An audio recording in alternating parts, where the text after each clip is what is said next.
Amén. Que Dios les bendiga. Sean todos muy bienvenidos en esta tarde a este lugar, casa de adoración, que adoramos y exaltamos al Señor.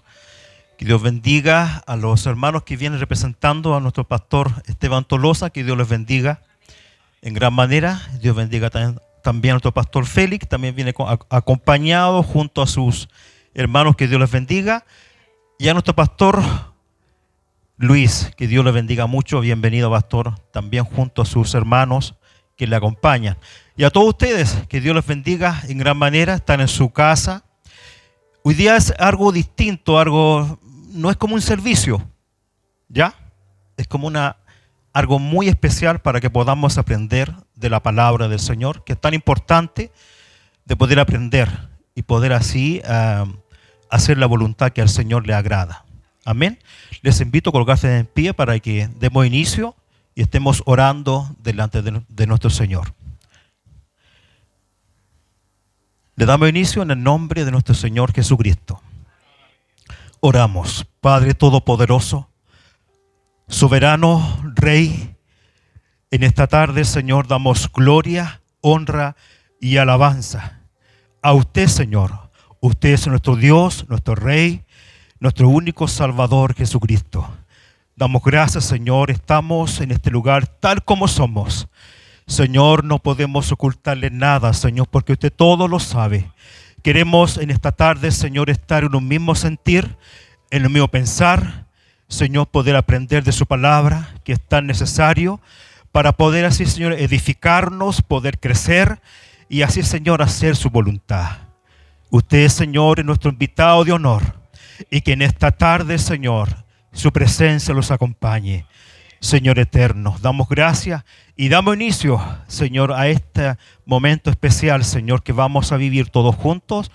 En el nombre de nuestro Señor Jesucristo se lo pedimos. Amén y amén. Demos gloria al Señor. Gloria a Dios, gloria a Dios, gloria a nuestro Rey Todopoderoso. Bien, tomen asiento. Estamos listos entonces para poder aprender. Que Dios les bendiga y Dios bendiga a nuestro hermano Rodrigo, maestro en la escritura. Que Dios le bendiga en gran manera.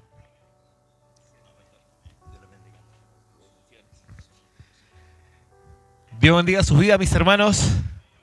Para mí es un gozo y un privilegio poder estar con ustedes compartiendo lo que es la palabra de Dios, algo tan importante. Para mí, si hay algo que me lleva adelante y es un texto que constantemente, un texto que está vigente en la iglesia todos los días, es Efesios 6:12. Hace poco, de hecho, me compré una Biblia. El año pasado me compré una Biblia que se llama Biblia de Guerra Espiritual. Una Biblia muy bonita. No era mi tipo de Biblia, pero bueno, esa Biblia terminó en las manos de mi pastora allá en Argentina. Y ese texto marca mi vida, el mundo de la guerra espiritual. Y muchas veces pensamos que la guerra espiritual es: te reprendo, Satanás, en el nombre de Jesucristo, echar afuera demonio, ir a una casa, orar por alguien. Y no es siempre así. Efesios capítulo 6, verso 12. La guerra espiritual no es solo el mundo de la liberación, no aborda solamente ese mundo. El mover de las tinieblas y el mover de Satanás aborda todos los aspectos sociales, los aspectos culturales, los aspectos teológicos. Satanás usa la Biblia para mover las tinieblas. Esto nos parece raro que Satanás use la Biblia, pero si veamos un poco la tentación de Cristo, usó la Biblia para tratar de hacer y tentar al Mesías. O sea, Satanás mueve las tinieblas a través de la Biblia. La Biblia es algo sagrado, santo, amén, pero depende de la mano de quien esté. Puede estar en la mano de un hijo de tiniebla, a lo que la Biblia llama apóstoles de Satanás, y puede estar en la mano de un hijo de Dios. Con Biblia en mano, hace unos años atrás en Estados Unidos, en una secta en Waco, Texas, a través de David Corey, con Biblia en mano y con textos bíblicos llevó a personas a que se quitasen la vida. Con Biblia en mano. Talleres apologéticos doctrinales. ¿Por qué talleres apologéticos doctrinales? Eso está entre el borde entre conferencias y talleres. Está en una línea intermedia, difícil de discriminar por el contenido que van a recibir esta noche. es extensa esta clase, ustedes no están acostumbrados a recibir tanta información de golpe. Va a estar disponible para los que quieran las diapositivas, se las puedo enviar sin ningún compromiso, totalmente libre, a quien necesita estas diapositivas de respaldo para repasarlas, ¿sí?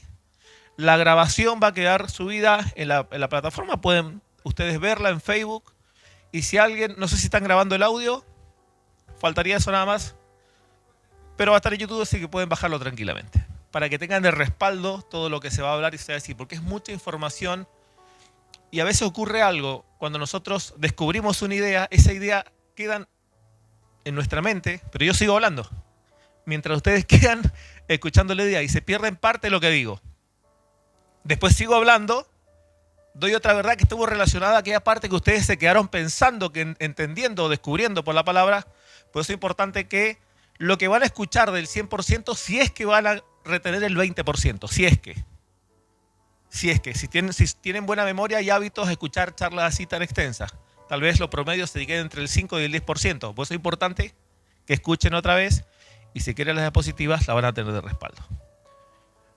¿Por qué la iglesia en pandemia? La pandemia nos ayudó a entender un poco cómo se propagan las enfermedades de manera global. Hoy, las enfermedades espirituales a nivel doctrinal se propagan de manera global.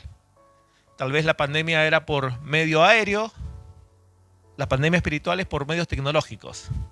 Facebook, WhatsApp, TikTok, YouTube, etcétera, algún foro.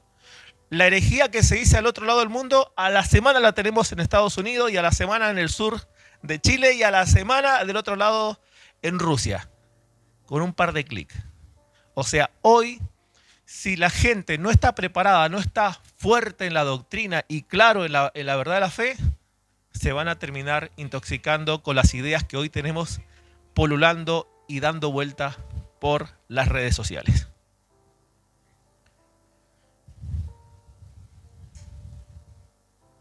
Esto para mí empezó en el 2009. No, antes del 2009, corrijo. Windows 98 en el 98.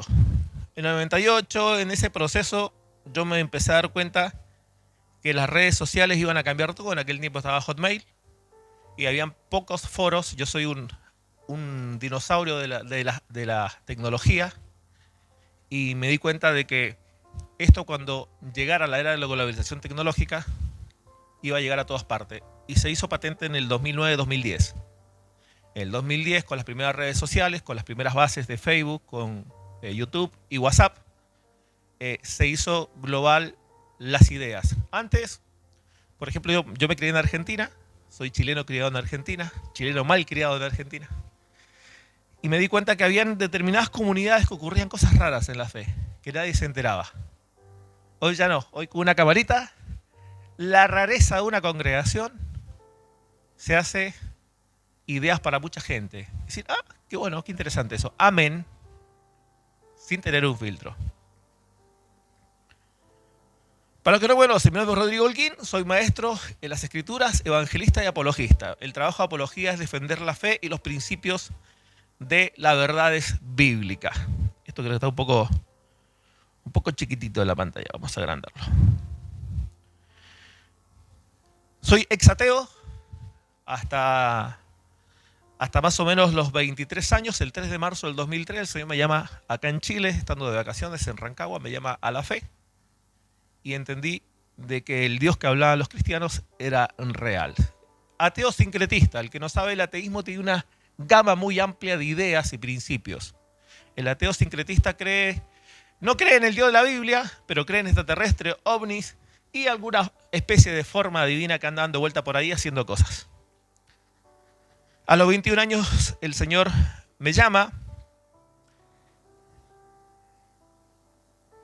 Llevo 21 años de convertido, mismo tiempo que llevo de discípulo, aprendiendo, 10 años de educación formal y 21 años de educación informal. La educación formal es la que uno va y estudia en un seminario, en un taller, en una universidad, en ese tipo de cosas. Pero es más grande mi preparación y más profunda la preparación informal que tengo. Soy un ratón de biblioteca. Desde mis 16 años me acostumbré a leer libros. Fui criado en una familia pobre, pero en Mendoza, yo me crié en la ciudad de Mendoza, En Mendoza existe algo, la siesta, que se llama. Y la siesta es un periodo que va desde las 1 de la tarde hasta las 4 de la tarde, porque en ese horario hace mucho calor, llega a 40, 45 grados de sensación térmica, nadie sale de la calle, nadie trabaja, te mueres de insolación, de deshidratación, así que la gente hace siesta y tiene una jornada más larga a la tarde, producto de las altas temperaturas. En ese periodo de tiempo a mí no me alcanzaban los recursos para ir a trabajar en la ciudad y volverme hasta mi casa, así que mientras comía algo, me iba a una librería secular y leía de todo. De todo.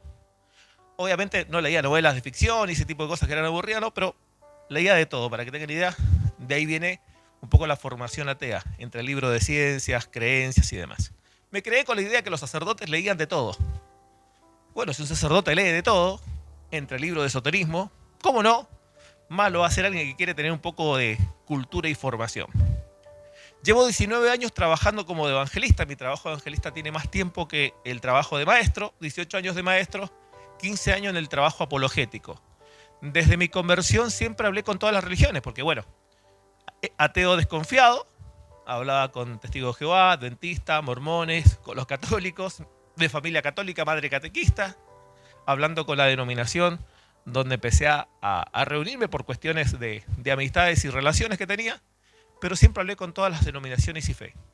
Me era muy raro, muy difícil tener libros, lo que me llevó a trabajar en librerías cristianas, en Casa Peniel, con Sociedades Bautistas, con CLIE, con Editorial Vida y todas las editoriales y todas las casas de producción de libros cristianos, Sociedades Bíblicas Unidas, era Colpoltor.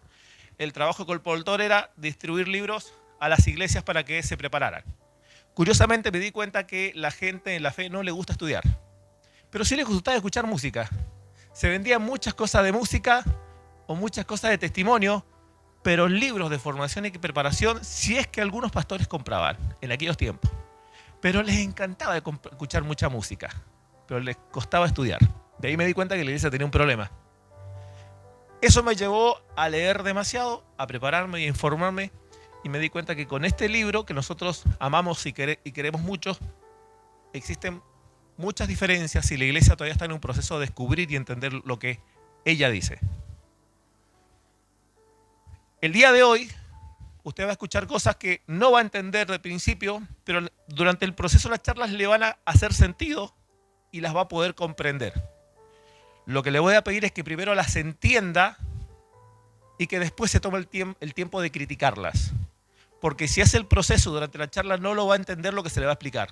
Y eso es muy normal. Nosotros cuando algo nos parece raro, se nos despierta una especie de alerta, es decir, alerta, herejía, error doctrinal, y no escuchamos lo que se nos está exponiendo. Eso se llama ruido mental y todos lo sufrimos.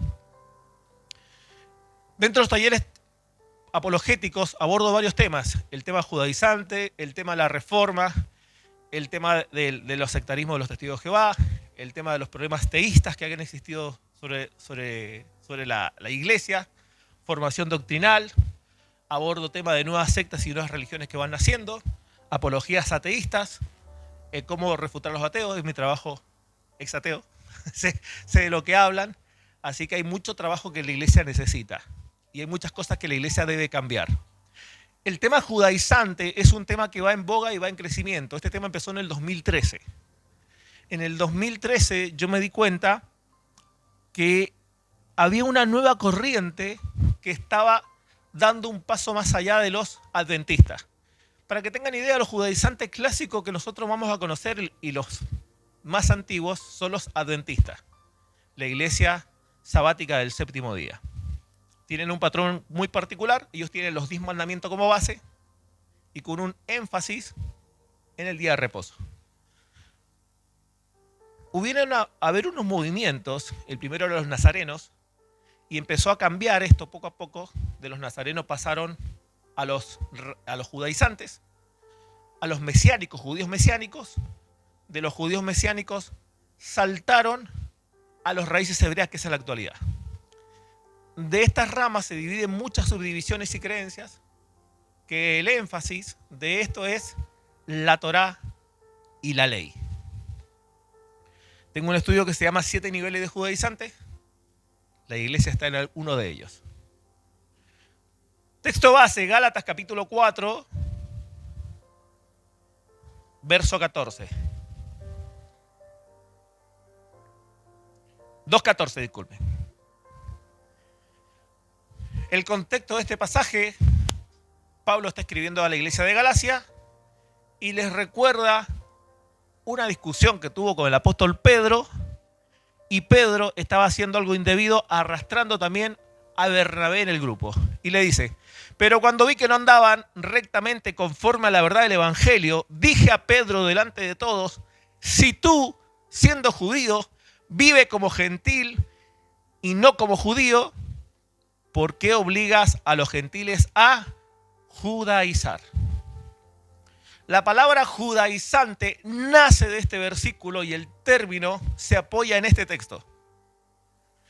El concepto de judaizante es toda persona que enseña cualquier cosa relacionada con los judíos, desde la Torá, mandamientos, leyes, culturas, idiomas. Cualquier persona que coquetee con estas cosas y enseñe desde esta perspectiva, que hoy se llama, entre comillas, perspectiva hebrea, o tome el hebreo como el idioma de Dios, o tome las doctrinas y normas y mandamientos del antiguo pacto como parte de su vida y enseñanza hacia los demás, se cataloga como judaizante. Y esa es la primera exhortación fuerte que se hace alrededor del año 52, la carta de Gálatas, porque tenía un serio problema, que lo vamos a hacer más adelante, de dónde venían los judaizantes contemporáneos a Pablo. Entonces el problema judaizante es como Pablo en el contexto está con Bernabé, llega de visita Pedro, pero después llegaron de visita los discípulos de Santiago, y cuando llegan los de Santiago, Pedro comía con los gentiles, cuando llegaban los de Santiago se apartaba y comía aparte. Porque en las normas hebreas tú no puedes comer cualquier cosa. En las normas de la Torá tú no tienes que comer determinados alimentos que están clasificados de la Torá. Por ejemplo, animal que tenga pezuña hendida, que rumie, puedes comerlo. Pero animal que no tenga pezuña hendida, que no rumie, no puedes comerlo. De ahí salen los animales puros e impuros. De así también se clasifican los peces como puros y abominables. Y tienes todo tipo de alimentación.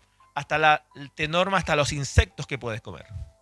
Entonces, claro, cuando Pedro estaba con Pablo y el resto de la comunidad esto ocurre en Antioquía, comía de todo. Todo lo que venga para adentro. Llegaban los judaizantes, se apartaba y ya no comía. Ese era el tema. Y esto Pablo lo consideró como un acto de hipocresía, doble estándar. Vamos a ver dónde aparece el doble estándar. Las dos doctrinas que la iglesia tiene al principio. Para nosotros, la inserción de las doctrinas judaizantes es muy normal porque en el pueblo evangélico a nivel mundial sí hay idolatría hacia lo hebreo, sí hay idolatría hacia los judíos. Encontramos muchas veces menorá. La menorá es el candelero de siete velas, la estrella de fondo, la bandera de Israel. Algunos van un poquito más allá, teniendo las dos tablas del pacto, la ley de Moisés, los 10 mandamientos. Mejor no miro mucho. ¿Por qué? Porque sí hay una poca comprensión de aquello. Es más, los siguientes pasos es kipá, talit, shofar dentro de las iglesias y continuamos, ¿no? Y oremos por Israel, tomando el Salmo. O sea, sí hay un cariño exacerbado que incluso se podría catalogar en algunos puntos como hasta idolatría hacia lo hebreo. ¿Y si lo hay?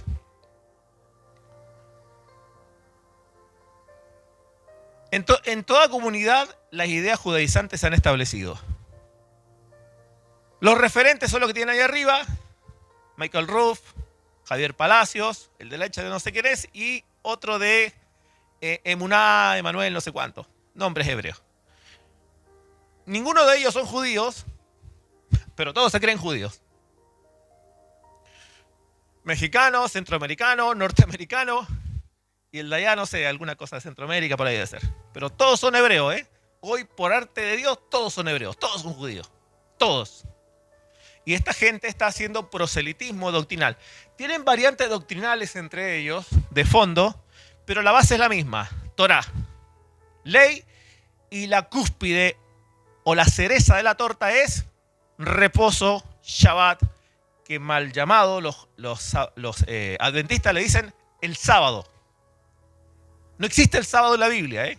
Y si alguno tiene en su Biblia sábado, es una mala traducción, porque sábado es un nombre griego que corresponde a un dios pagano, mientras Shabbat es un nombre propio de que significa reposo o descanso, que no tiene nada que ver con sábado. Empiezan en horarios distintos y pertenecen a culturas distintas. Eso para aclarar si alguno tiene sábado en su Biblia, no existe.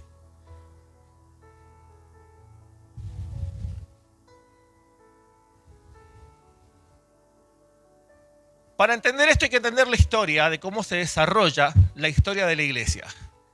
La iglesia nace en Pentecostés, año 33, a los días de la partida de nuestro Señor Jesucristo. A los 50 días nace el Pentecostés y ahí nace la iglesia. Ahí nace la iglesia. Cristo muere en el 33, viene su día de manifestación, a los 50 días después de la muerte, se realiza Pentecostés. Después de ahí saltamos al concilio de Jerusalén, aproximadamente año 40, hay un periodo de tiempo. Después tenemos la revelación de la gracia. Esto es importante entender que la revelación de la gracia no empezó en Pentecostés. Aunque la gracia empieza con la muerte de Jesucristo, la revelación, que es la comprensión de la gracia, no llega hasta los escritos del apóstol Pablo. Eso es importante que lo entendamos. Los escritos del apóstol Pablo, la revelación de la gracia empieza en el año 50, termina la revelación doctrinal, más o menos en el año 95, 98, con todos los escritos, y nos encontramos hoy acá con qué cosas creemos. Ese es el recorrido histórico que vamos a hacer. Lo que nos importa ver es lo que se escribió, o sea, lo que se dijo desde el Apocalipsis. Bueno, en realidad el último libro no es Apocalipsis, es el Evangelio de Juan, cronológicamente hablando. Pero al fin y al cabo, pongámosle Apocalipsis hasta Pentecostés, libro de Hechos. Ese es el periodo que nos interesa saber porque ahí está la norma de fe.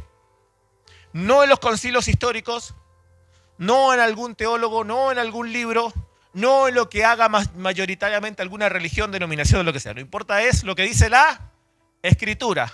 Amén. Vamos por parte. Nos metemos en Pentecostés. La iglesia en su mayoría es hebrea, por no decirla toda. Significa que es descendiente sanguíneo de Abraham. O sea, la iglesia nace en su mayoría siendo hebrea, judía. ¿Se entiende? Esto significa que solo existe el Antiguo Testamento o Tanaj. O sea, la iglesia nace con el Antiguo Testamento. O sea, nace con la ausencia de los libros que nosotros tenemos. Para que nosotros entendamos cómo nace la iglesia solo nace con esto, bajo el brazo. Y con esto un tanto distinto a lo que nosotros tenemos hoy, dicho de paso. ¿Sí? O sea, nace la iglesia. Entonces, para nosotros ubicarnos en Pentecostés, solo existe el Antiguo Testamento. Ese es el libro de fe que ellos tienen. Entonces, no nos debe extrañar que la iglesia, solo con el Antiguo Testamento, ¿qué va a hacer? Lo que decía el Antiguo Testamento, más lo que va a enseñar Jesucristo. Algún día, pero es lo mismo. No es exactamente lo mismo. Con la ausencia del Nuevo Testamento, nosotros no podemos establecer claramente en el libro de Hechos una doctrina clara para la iglesia.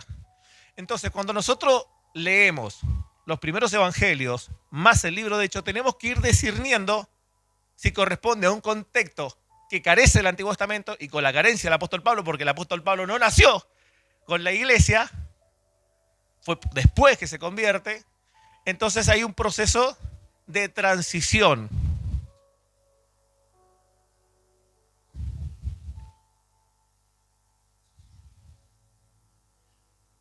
La iglesia se va a estar guiando por las enseñanzas de Cristo que no son parte de la ley.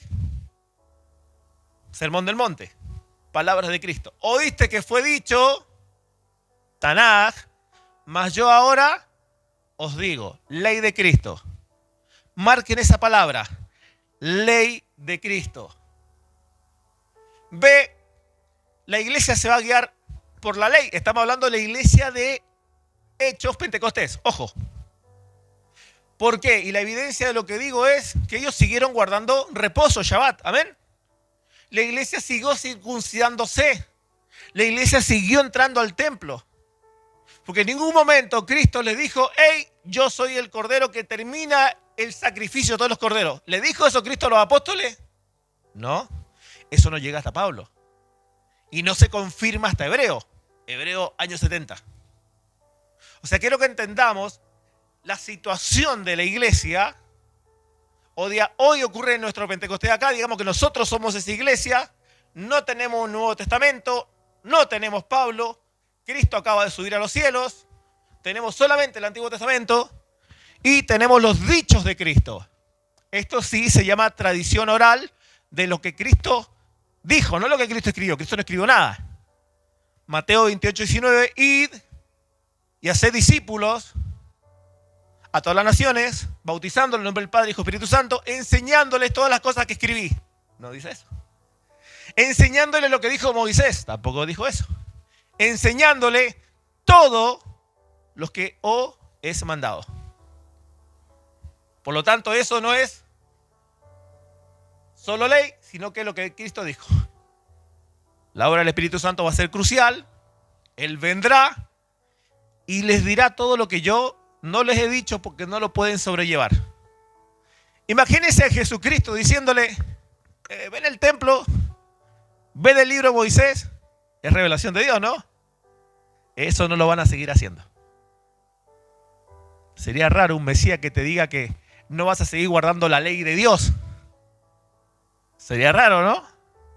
Para nosotros no es raro, es normal, porque entendemos todo eso. Pero para un judío, que era parte de su pueblo, nación y demás, Cristo no podría decirle, hey, dejen de hacer sacrificios. Sería una locura. Mesías, disculpame, pero eso lo dijo Dios. ¿Se entiende? No es fácil que esto lo haga. Necesita la guía del Espíritu Santo para que hagan el cambio de chip, el cambio de pacto y el cambio de ley. Ley de Moisés a la ley de Cristo. Quiero que lo vayan entendiendo porque este proceso se está dando. Y esto genera conflictos. Avanzamos al Concilio de Jerusalén. Primera pelea, ya que no saben por qué se origina esa pelea. ¿Qué es lo que gatilló el concilio? Se levanta la iglesia en Antioquía, ocurre el Pentecostés de Antioquía. Pentecostés de Antioquía, le digo, el descenso del Espíritu Santo en la casa de Cornelio, ¿no? Se establece la base en Antioquía, donde Bernabé y Pablo son enviados, van, hacen su primer viaje misionero y van contento camino a Jerusalén. Tienen que pasar por Galilea, pasan Samaria y llegan a Judea, antes de llegar a Jerusalén. Y en Judea tienen un problema.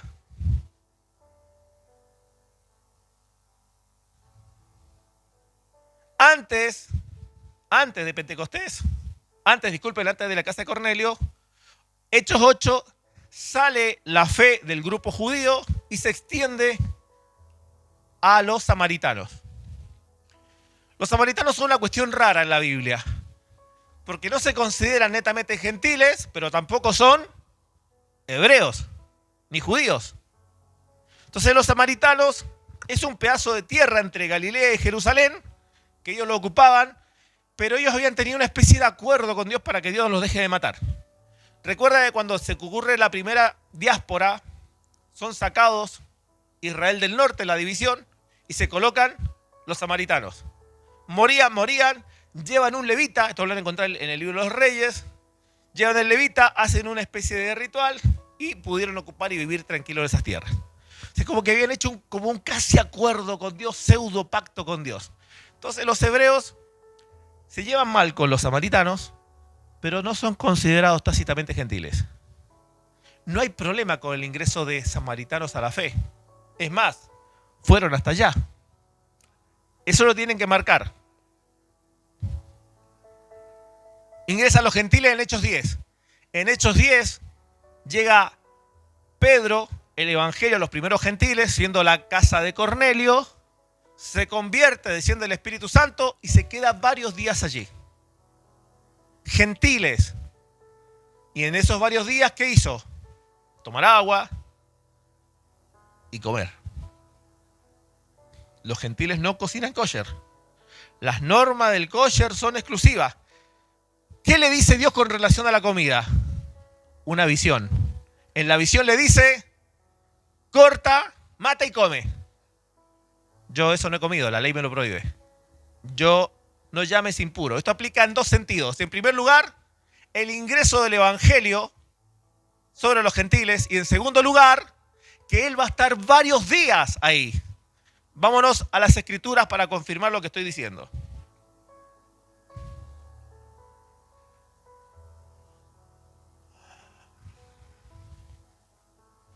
Vámonos al libro de Hechos,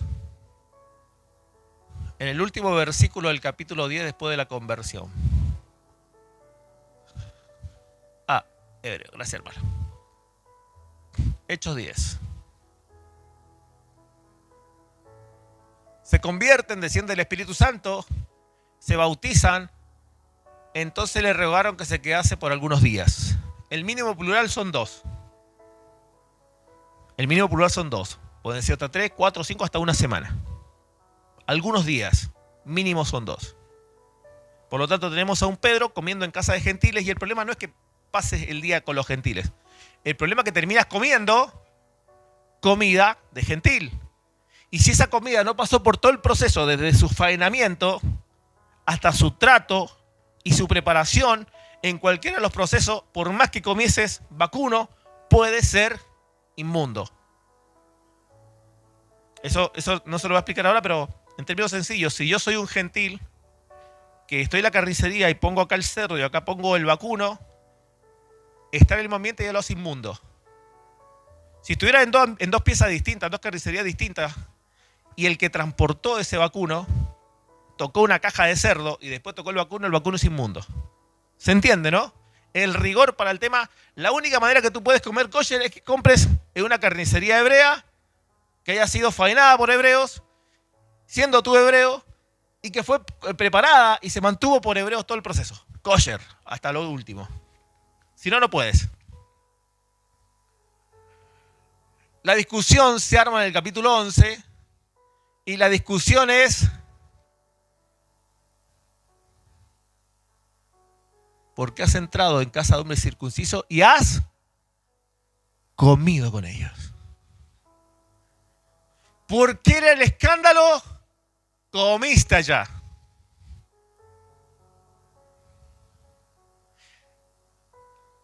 Pedro se saca el tema de la comida con la revelación. La revelación es la excusa. Esto me lo dijo Dios y Dios me dijo que esto es puro. Anda a discutirle a Pedro. Nadie discutió con Pedro.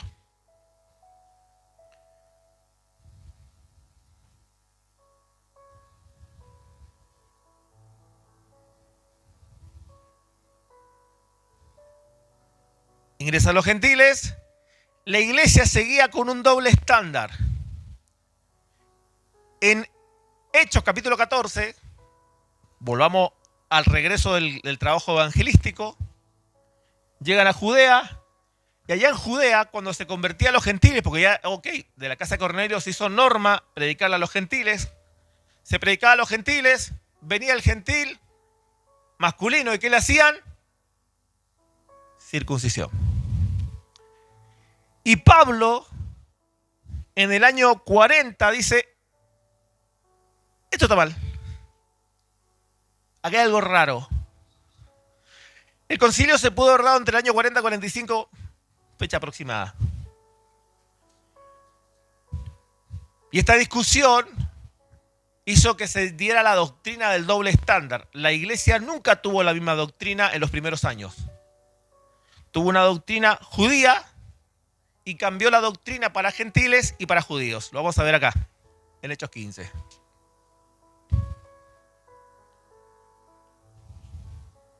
La iglesia seguía con el doble estándar. En el concilio se resuelve la doctrina para hebreos. ¿Y cuál es la doctrina para hebreos? Que tienen en cada sinagoga que se les siga predicando a Moisés. Hechos, capítulo 15, verso 20, lo leemos.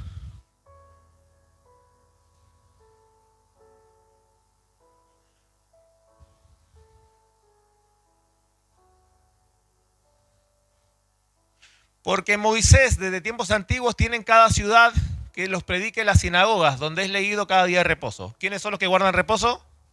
Hebreos. ¿Quiénes pueden entrar a la sinagoga? Solo hebreos. O sea, los judíos siguen circuncidando.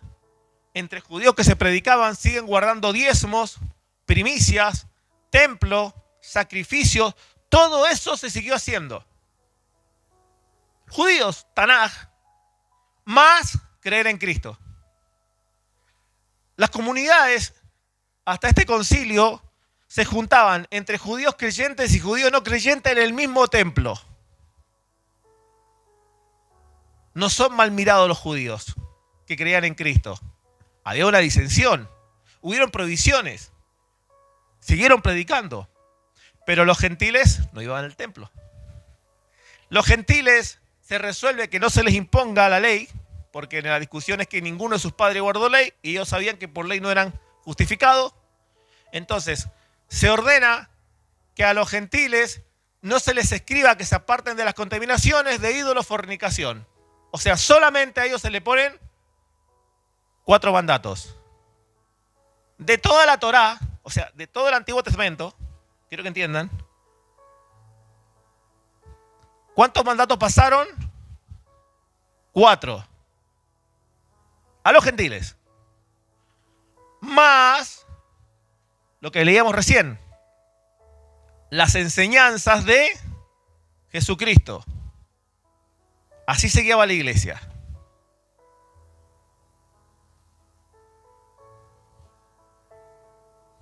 Entonces, en este proceso, vamos a la pizarra anterior, solo se están guiando por esto: las enseñanzas de Cristo, la ley y los hebreos. Los judíos, cuando se dice el concilio, le mandan que guarden de toda la ley, de toda la Tanaj, 4 mandatos, más las enseñanzas de Cristo. Eso es sermón de monte, enseñanzas, parábolas, forma de vivir y todo lo que Cristo les enseñó. ¿Se entiende? O sea, todo lo que no está relacionado con la Tanaj o el Antiguo Testamento. Si alguien se me pierde, me pregunta. Entonces, la iglesia, por un periodo de tiempo, sí tuvo 2 doctrinas. Una para judíos y otra para gentiles. Esto es transicional.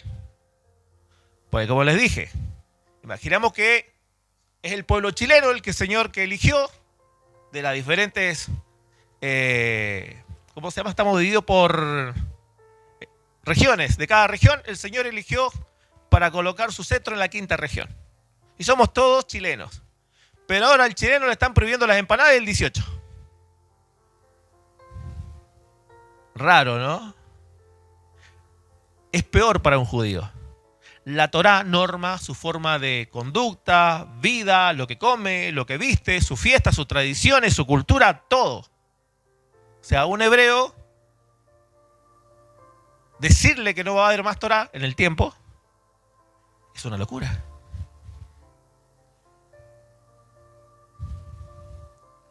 Avanzamos. El problema se acelera de lo que ocurrió en el concilio cuando Pablo empieza a escribir. Cuando Pablo empieza a escribir, ocurre el cisma de la iglesia. Ingresa la doctrina judaizante y volvemos a Gálatas. ¿De dónde venían los judaizantes? De Jerusalén. De los que estaban con Santiago. En este rincón teníamos Jerusalén, Judea, Samaria, Galilea y por allá quedó Antioquía. De allá venían. Y se fueron más allá a Galacia a enseñarle a una iglesia que Pablo había levantado, que eran gentiles en su mayoría, que ahora se tenían que circuncidar.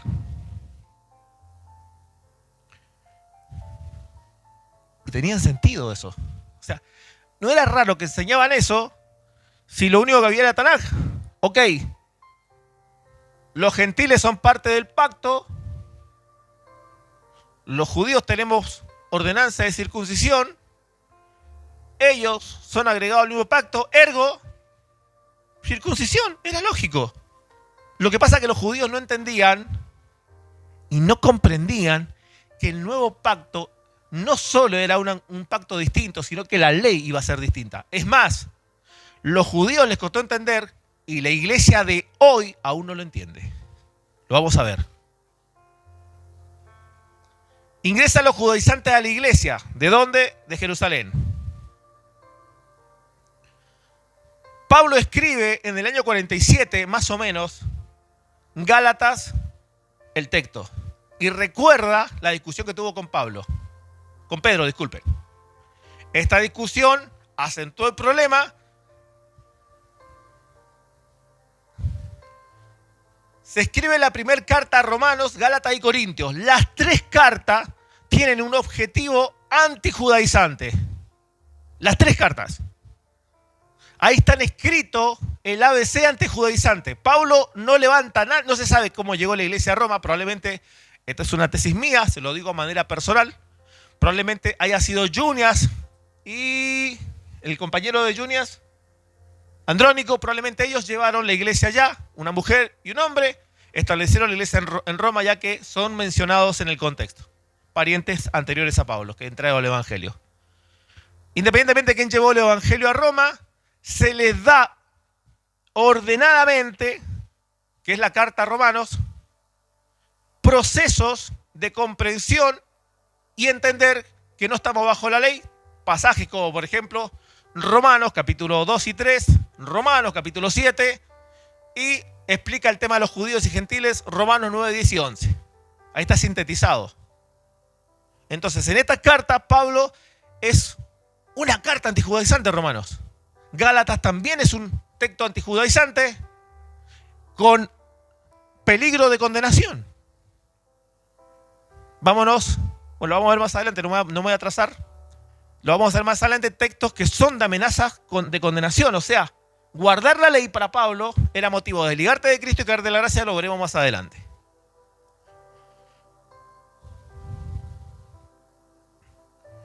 La iglesia seguía por el doble estándar. De momento, en el concilio, así estaba, y Pablo va escribiendo cartas. Esto va a hacer más acérrima la división entre la iglesia de Jerusalén y la iglesia gentil que va llevando por Pablo hacia adelante. Los roces van a ser más fuertes, cada vez llegaban más las discusiones que Pablo tiene y los problemas que Pablo tiene en la iglesia de Corintios, en la iglesia de Colosas y en otras iglesias son por los judaizantes. Si usted mira con este ojo las cartas, se va a dar cuenta del problema que están. Pero tiene que leer la Biblia de corrido, el Nuevo Testamento.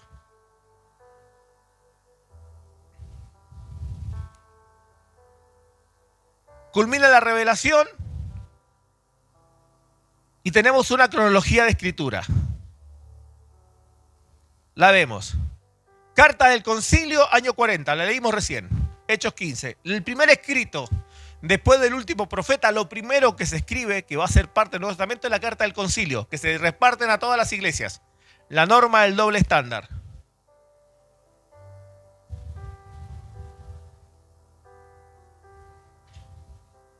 La carta de Santiago, año 45, dirigido particularmente a judíos, a las 12 tribus.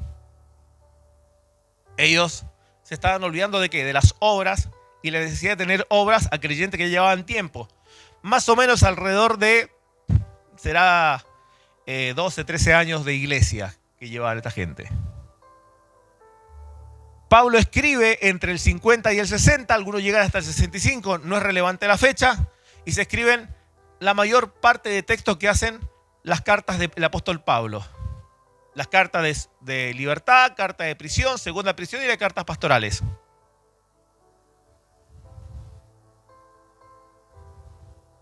El resto de escritores, después que Pablo termina de escribir, todos escribieron.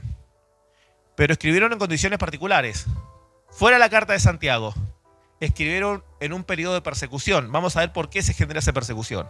Entre el 60 y el 98 aproximadamente. En orden cronológico tenemos las cartas de Pedro. Mueren la mayor parte de ellos. Después tenemos la carta de Judas.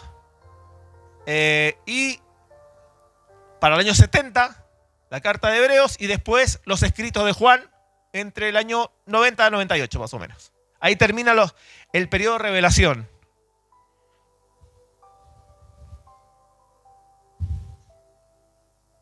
Y nos encontramos hoy en día con lo que ellos escribieron.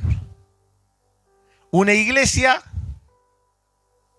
judaizante con una doctrina judaizante. La iglesia de hoy es así. Vamos a ver algunos puntos importantes en este proceso. Pablo escribe la revelación por año 47. Esto lo dice en Gálatas 2. Vamos a ver cómo Pablo empieza esa revelación. Es importante que usted identifique estos pasajes para que vean cómo ocurrió el proceso de revelación. Después de pasado 14 años, subió otra vez a Jerusalén con Bernabé, llevando también conmigo a Tito, pero subí según una revelación, no para correr en vano, esa palabra revelación es importante, o haber corrido en vano, expuse en privado a los que tenían cierta reputación el evangelio que predica entre los gentiles. O sea, había un evangelio que Pablo predicaba entre los gentiles que era distinto al que se predicaba en Jerusalén. Este evangelio que él predicaba lo expuso delante de Santiago, Pedro y Juan, los de reputación. Entonces, en este periodo donde él recibe esa revelación, dice que fueron pasados 14 años después que él estuvo convertido. 33 más 14, más o menos, nos puede dar año 37, 38, 47, 48 más o menos, cuando empieza Pablo a escribir. La última vez que Pablo predica arrepentidos y convertidos en contextos judíos es en Hechos 17. De ahí esa frase en el labio de Pablo desaparece. En sus cartas no está.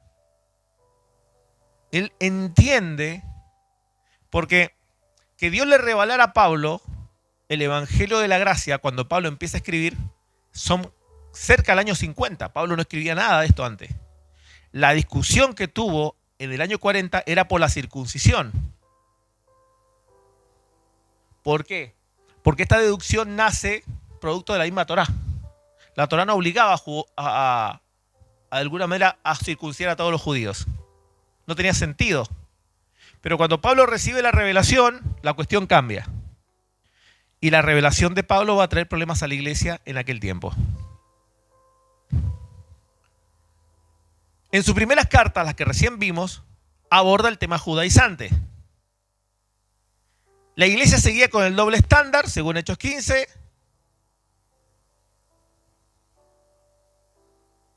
Para entender esto, como recién decía, la Torá aborda su forma y cultura y forma de vida para los hebreos.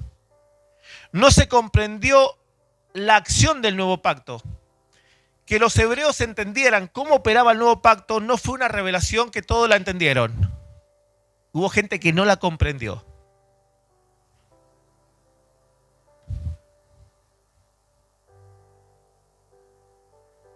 Por causa del rechazo de la gracia y de Pablo. En Hechos, capítulo 20, el Espíritu Santo le dice a Pablo que no vaya a Jerusalén. Por medio de profetas, visiones y todo le dicen que no vaya a Jerusalén. Y Pablo dice que ni siquiera estimo preciosa mi vida con tal a Jerusalén, donde estaban Santiago, los apóstoles, allá quiere ir. Y Pablo en sus cartas dice que él no pone fundamento donde había sido puesto. O sea, no es fundamento, es doctrina. Vamos a ver al contexto.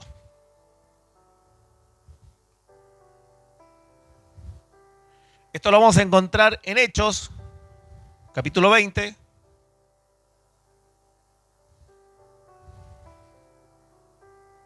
Reúne a los ancianos en Éfeso.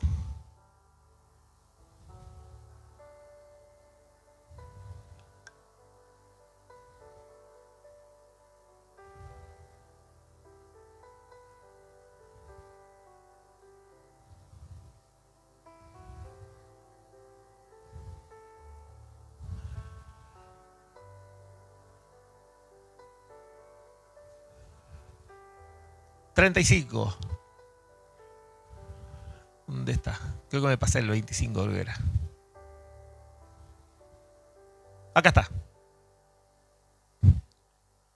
Y de ninguna cosa hago caso, 24, Hechos 20:24, ni estimo preciosa mi vida para mí mismo, con tal de que acabe mi carrera con gozo, el ministerio que recibí del Señor Jesús y dar testimonio del Evangelio de la gracia. Va a Jerusalén y Pablo pensaba que cuando iba a entrar a Jerusalén iba a morir. Pablo piensa, o sea, fíjese la carta, con tal de acabar mi carrera, o sea, Pablo iba para allá entregado. Allá voy a morir, no muere. Pero él quiere ir a Jerusalén para dejar claro el evangelio de la gracia. ¿Y cuál es el evangelio de la gracia?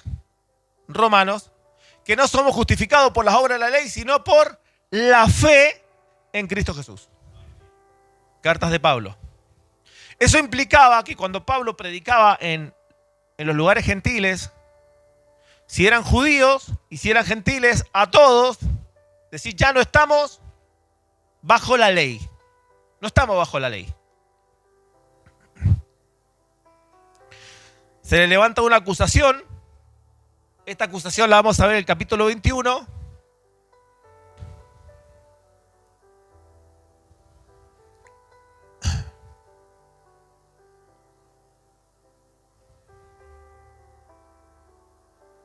Pablo se reúne con Santiago en el 17. Llora mucho en estos capítulos. Y cuando dicen, cuando oyen el testimonio de Pablo, glorifican a Dios y le dicen, pero se les ha informado en cuanto a ti que enseñas a todos los judíos que está entre los gentiles. Esto significa de Antioquía hasta Roma. Esos son los judíos que están entre los gentiles, es geográfico.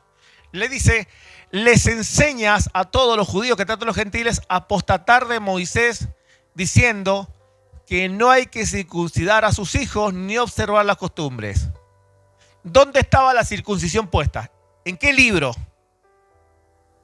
Antiguo Testamento. Ahí está escrito. Por lo tanto, Pablo está diciendo, no guarden ¿qué cosa? Para los judíos esto se llama Tanaj, Antiguo Testamento. No guarden Tanaj, y dentro de la Tanaj, los primeros libros, Pentateuco, se llama Torá. ¿Dónde está puesta la circuncisión? Torá. No guarden Torá. Eso Pablo les está enseñando allá.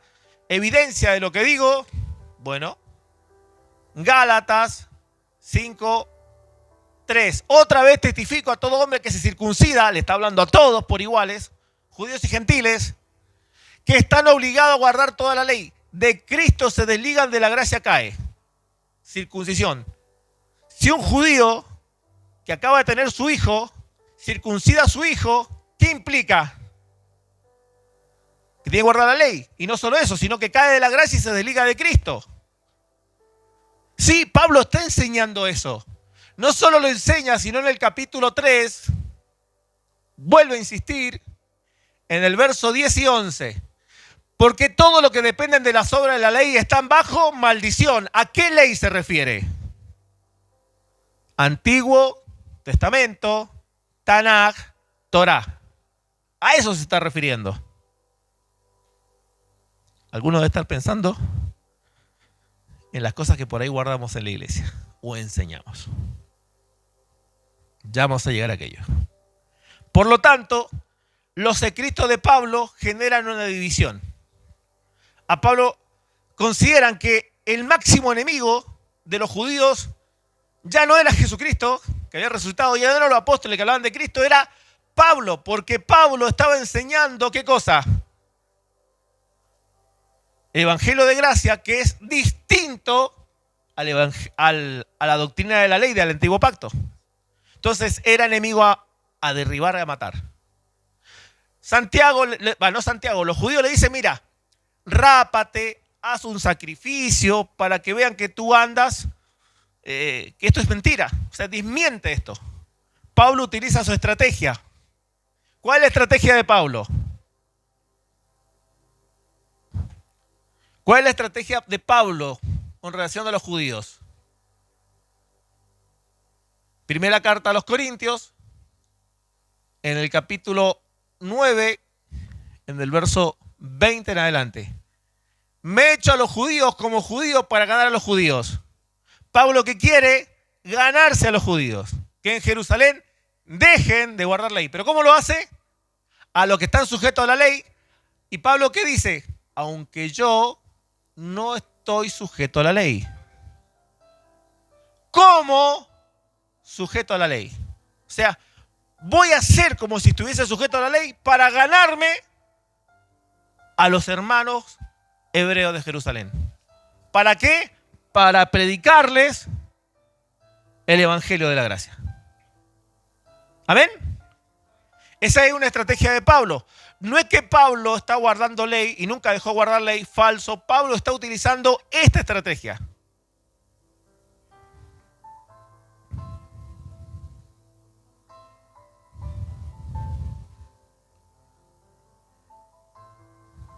Todos los escritores fuera del apóstol Juan hacia adelante, Papías, Policarpo, Orígenes, Atanasio, Ireneo, todos los concilios, San Agustín de Hipona, todos, usted, yo, todos, Gigi Ávila,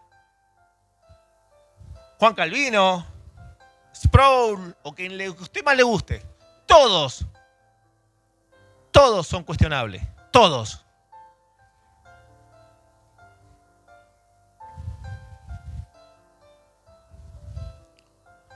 Solo los escritores bíblicos no son cuestionables, pero deben ser discernidos. ¿Qué pasó después del siglo I hasta nuestros días con relación a la doctrina?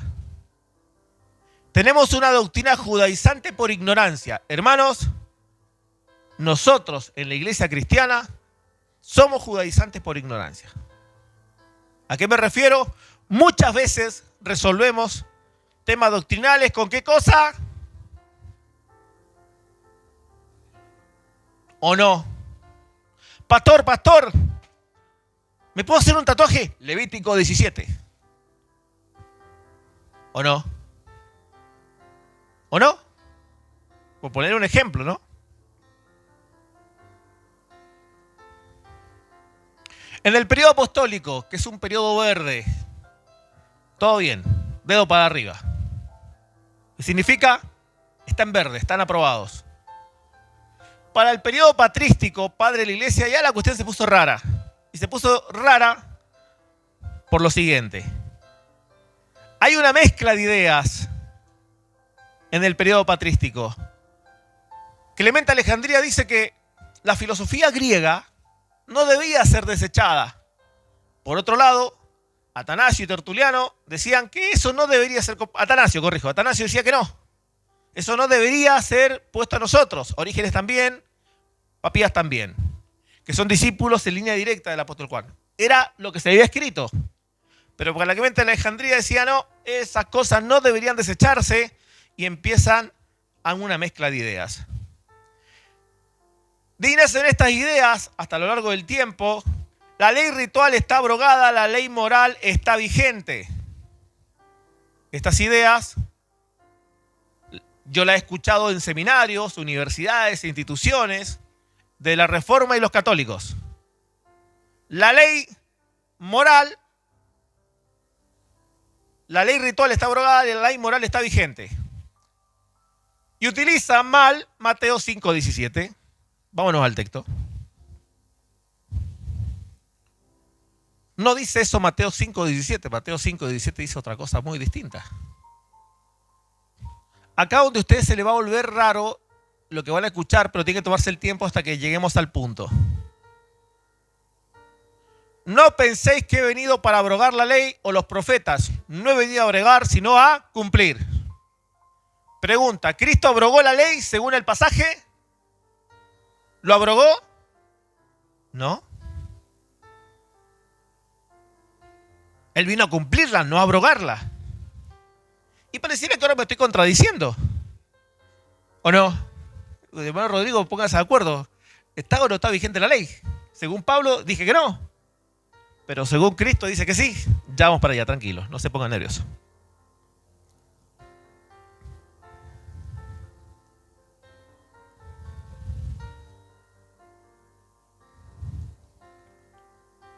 Cristo dio una nueva visión a la ley. ¿No has escuchado esa frase? O sea, la primera frase, la ley ritual está abrogada, la ley moral está vigente, es falso. La ley de Moisés está vigente completa. ¿Cristo dio una nueva visión a la ley? No, tampoco, eso no se puede hacer. La ley cambió. ¿Es la misma pero cambió? Bueno, ¿es la misma o cambió? Cambió. Pero la base es la misma. Bueno, vámonos a Gálatas 3:15, por favor. Vámonos a Gálatas 3:15, ver si eso puede ocurrir. En términos bíblicos, eso es imposible. Gálatas 3:15. Hermanos, hablo en términos humanos. Un pacto, aunque sea de hombre, porque el pacto que viene hablando es el pacto de Abraham, una vez ratificado, nadie, ¿qué es lo que dice? Lo invalida ni le añade. O sea, no se le puede invalidar nada ni añadir. Así que Cristo no viene a enchular la ley. Como la ley 2.0, no ocurre eso.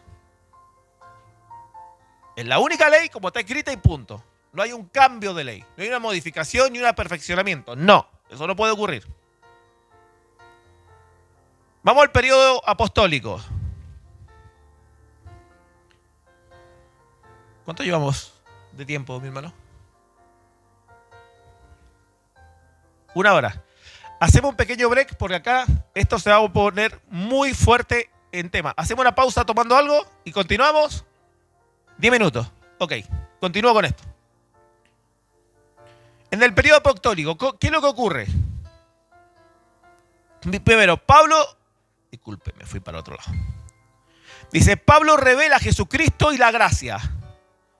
Pablo es el que revela a Jesucristo. Significa dar a comprender la obra de Cristo. Significa eso. Y revela la gracia. La gracia no empieza con Pablo, la gracia empezó con Jesucristo, pero la revelación empezó con Pablo. Curioso, ¿por qué no eligió a Pedro? ¿Por qué no eligió a Juan? ¿Por qué no eligió a su hermano Santiago? ¿A quién escogió? A Pablo. Normando la doctrina de la iglesia a lo que se llama el perito arquitecto, 1 Corintios 3:10. Me fascina esa frase. Tengo un pastor en México cuando descubrió esto. Él desarrolla charlas teológicas y bíblicas que se llama el perito arquitecto. Y está fundado en Pablo. 3:10. Conforme a la gracia de Dios que me ha sido dada, yo como perito arquitecto, ¿sabes lo que significa perito arquitecto? El arquitecto principal. Esto le da dolor de guata a los católicos, porque en términos reales debería ser Pedro. ¿Se entiende? Otro tema. Puse el fundamento y otro edifica encima, pero cada uno mire cómo sobreedifica, porque nadie puede poner otro fundamento del que está puesto, el cual es Jesucristo.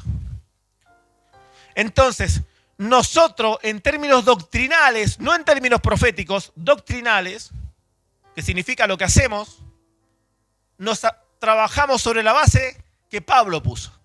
El perito arquitecto, que es el que edifica una construcción, y esta construcción, ¿cuál es? La iglesia. El fundamento, trabajamos sobre Cristo y las enseñanzas que ellos dieron. Ojo, Pablo no es fundamento. Muchas veces se confunden los apóstoles con fundamento. No. El fundamento siempre es Cristo. ¿Amén? Pablo coloca doctrina, que es lo que se pone encima del fundamento, que es Cristo. ¿Amén?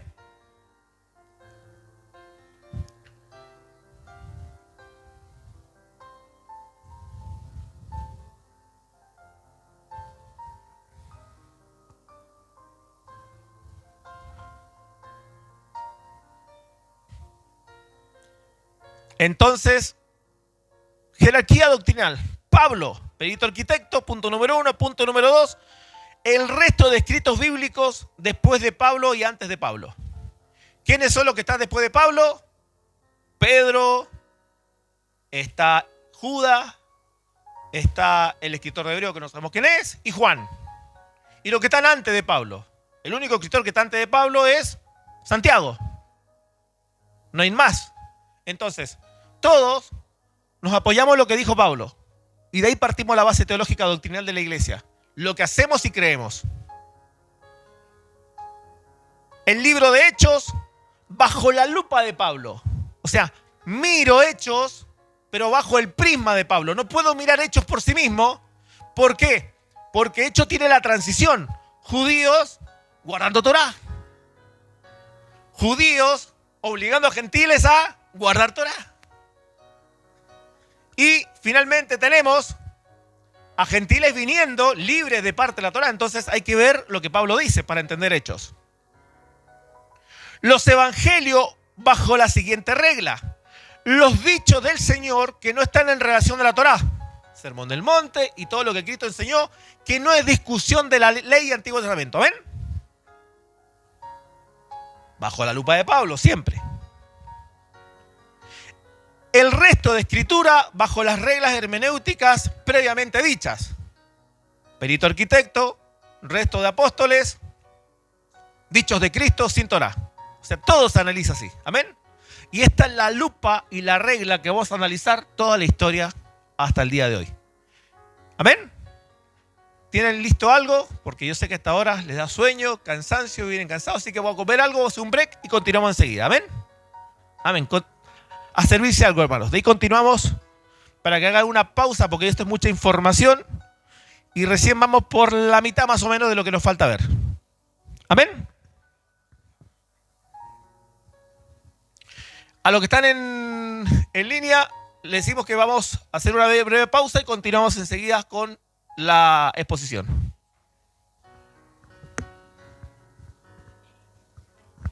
Amén. Bueno, que Dios les bendiga. Si quieren pueden pasar ahí para que tomemos un cafecito, algo poquito. Amén. Para que compartamos y de ahí seguimos con el taller. Amén. Que Dios les bendiga.